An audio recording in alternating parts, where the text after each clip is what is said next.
Hello, Reggie. Nakikilala mo pa ba ako? Teka! Naku, ano yan? Namimigay ho ako ng chocolate. Libre to. Promotion ng kumpanya namin. Gustong-gusto ho ito ng mga bata. Ano daw yon? Ha? Itong alay may pinamimigay na chocolate. Pwede rin tong ipainom kay Pearlie. Aba, miss, ba't mo nalaman Pearlie ang pangalan nito? Hindi ba pangalan niya yung nakaborda sa damit niya? Oo nga pala. Ang ganda ng pagkakaborda. Sinong gumawa? Mami niya? Naku, hindi. Ako lang. Wala namang hilig manahi si misis eh. Oo, ito. Masarap yan. Masustansya. Inom. Walang halong kemikal. Oh. Tikim lang, ha? Masisira ang pagkain, magbuubusin. Gustong-gusto niya naman pala eh. Oh, Reggie, anong sasabihin mo sa akin ngayon? Say thank you. Thank you. Ayan, good boy. Ang talino naman pala eh. Oh, ito pa. Oh. Ito. Ay, andyan na pala si Mama. Mami.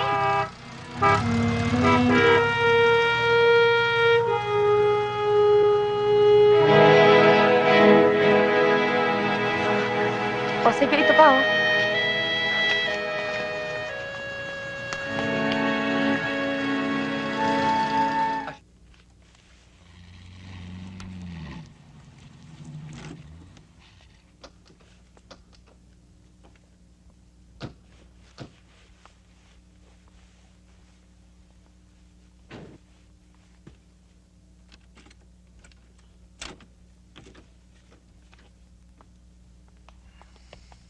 Pakisara lang, please.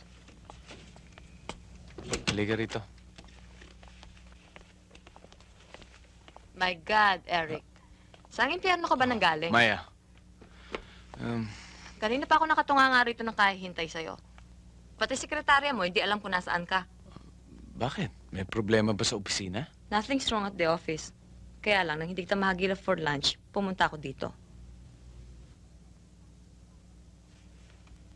Ganun pa siya ka-importante at ikaw pa ang sumundo. Pwede naman siya ipasundo sa driver, Maya, si Lisa, siya ang... Bago ninyong katulong. Lisa, pakatimpla mo ako ng coffee. Black. Ibig sabihin, walang gatas. Maya... Bakit? Ang sabi ng Mama Francia, alila siya rito. Di ba? O baka naman masama ang loob mo dahil inuutosan ko ang paborito mong chimay. Tinding, Po. pakisama mo nga si Lisa sa kwarto ninyo. Yan ang mga gamit niya. Opo. Tayo na.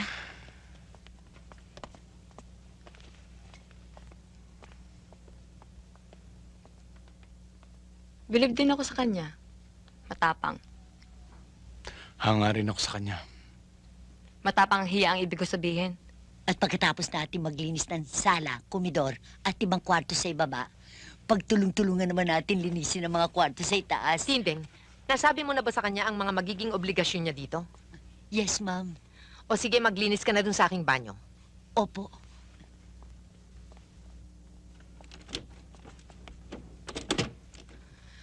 Maliwanag na ba sa'yo ang mga kondisyones? Opo. Meron akong mga papipirmahang papeles sa'yo. Eto. Marunong ka bang bumasa? Kailangan pa ho ba yan?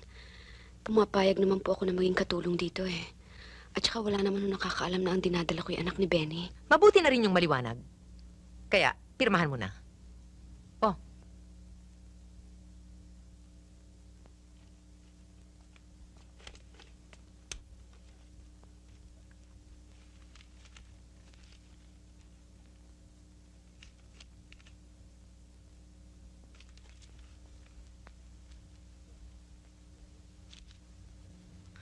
Bueno, dalian mo na yung ginagawa mo at mag-uumpisa ka na sa pagtatrabaho.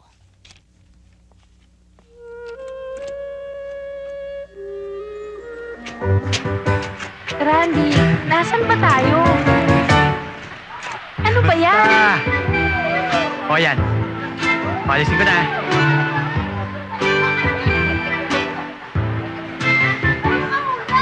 Oh, di ba? Oh. Oh, di ba? Okay.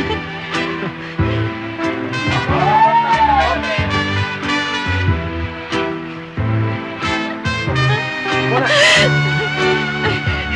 Yan.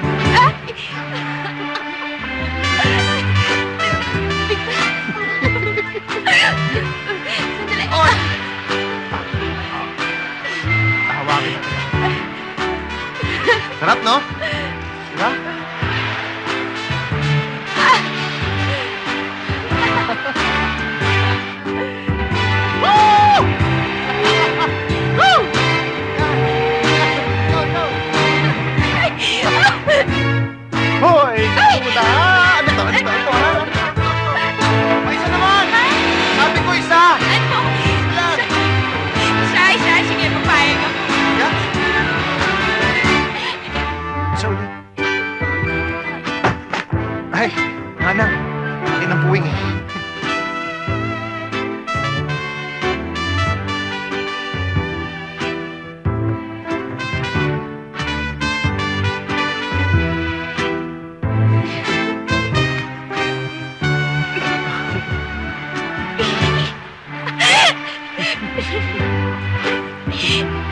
Lamig ng kamay ko.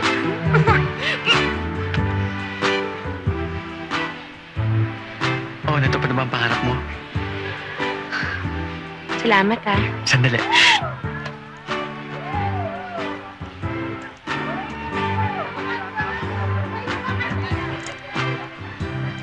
Randy, bakit mo ginagawa sa akin to? Wala lang.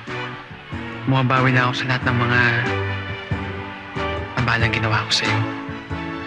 Okay lang yun. Malakas ka naman sa akin, eh.